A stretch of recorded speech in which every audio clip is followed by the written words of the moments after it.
যে বাংলাদেশ আর্মির এই সুন্দর একটা উদ্যোগ। থ্যাংক ইউ সো মাচ, বারবার থ্যাংক ইউ বলে আসলে ওয়াকারুজ্জামান স্যার কিভাবে কি করে।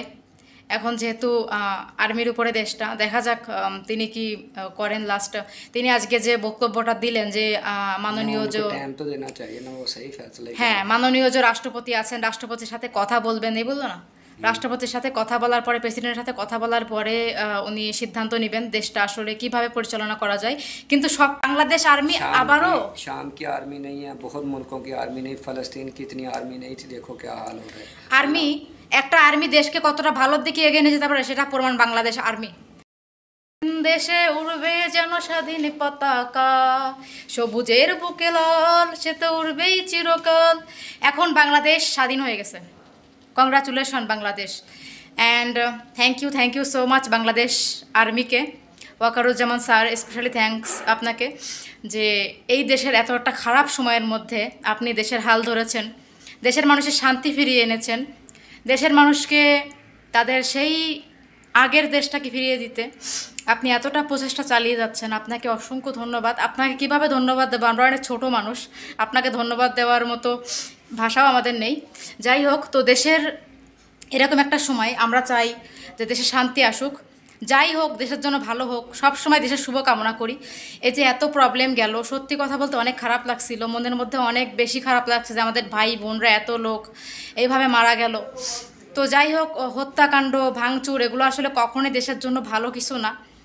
তো আজকে এতগুলো যুদ্ধ লড়াইয়ের পরে, যেহেতু আমি দেশের বাহিরে থাকি, আমি হয়তো দেশের জন্য কিছু করতে পারিনি, আমি দেশের বাহিরে, তারপরে দেশের জন্য মনটা খারাপ ছিল, দেশে হয়তো আসতেও পারিনি, কিন্তু সবসময় মন খারাপ ছিল দেশের জন্য, দেশের খবরের জন্য, এক টুকরো ভালো খবরের জন্য, যে দেশটা যেন খুব ভালো হয়, দেশের যেন মানুষগুলো ঠিক থাকে। কারণ বাংলাদেশে আমারও মা বাপ ভাই বোন আছে, যাই হোক আমারও ফ্যামিলি মেম্বার আছে, তো কিছু না কিছু আছে। তো আজকে খুব ভালো লাগতেছে বাংলাদেশের জন্য, যে বাংলাদেশের জন্য নতুন একটা সূর্য উদয় হলো। আর হয়তো সামনে আরও ভালো কিছু দেখব। কিছু বলবা, বলো। তো অনেক অনেক ভালো লাগতেছে যে আজকে আর্মির হাতে যখন মানে দেশটা চলে গেল কন্ট্রোলে, আসলে সত্যি কখনো ভাবিনি যে এইভাবে মানে এই পরিস্থিতি আমাদেরকে দেখতে হবে। লাস্টটা দেখুন, আমি আসলে বাংলাদেশে নেই, আর আমি দেশের বাইরে থেকে চাইলেও খুব একটা কিছু করতে পারতাম না। তো আমি যে দেশে থাকতাম, অবশ্যই দেশের মানুষের সাথে আমিও কাজ করতাম যেভাবে আমাদের, যাই হোক। তো আজকে অনেক অনেক অনেক অনেক ধন্যবাদ বাংলাদেশ আর্মিকে, যে বাংলাদেশ আর্মি আমাদের দেশের জন্য একটা ভালো খবর নিয়ে আসছে, দেশের মানুষকে শান্ত করতে পেরেছে। আমি চাইবো যে বাংলাদেশ এখন অনেক ভালো থাক, বাংলাদেশ সুন্দর একটা মুহূর্ত দেখুক। আর আমিও যেহেতু একটা বাংলাদেশি মেয়ে, আমারও অনেক ভালো লাগতেছে যে বাংলাদেশ আর্মির এই সুন্দর একটা উদ্যোগ। থ্যাংক ইউ সো মাচ, বারবার থ্যাংক ইউ বলে আসলে কি বলবো। তো দেখা যাক সামনে কি হয়।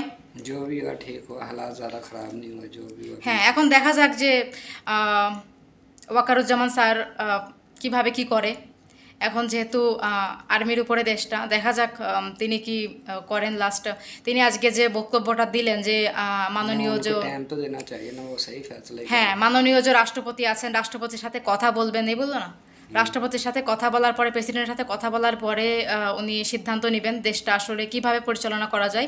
কিন্তু সব থেকে ওয়াকারুজ্জামান স্যারের একটা কথা ভালো লাগছে, যে উনি বলছেন যে সবাই মিলে করি আসো, कोई भी पुलिस वाला गोली नहीं चलाएगा कोई। হ্যাঁ, তারপরে ওনার এই বক্তব্যের মধ্যে এগুলোও ছিল যে কোনো, আমি কথা দিচ্ছি কোনো পুলিশ গুলি চালাবে না, কোনো আর্মি গুলি চালাবে না। ওনার এই কথাটা কত মূল্যবান না, কত ভালো একটা কথা বলছে। সেনাবাহিনী, আর্মি, কেউ গুলি চালাতে পারবে না। উনি বললো যে আমি অর্ডার দিচ্ছি, কেউ গুলি চালাতে পারবে না। মানে দেখেন তো, সবাইকে মানা করে দিল উনি, মানে কোনো অশান্তি হবে না উনি বলছে। मैंने देखा, तुम्हें बताया भी था, हम भूल गए उस वक्त बनाना था।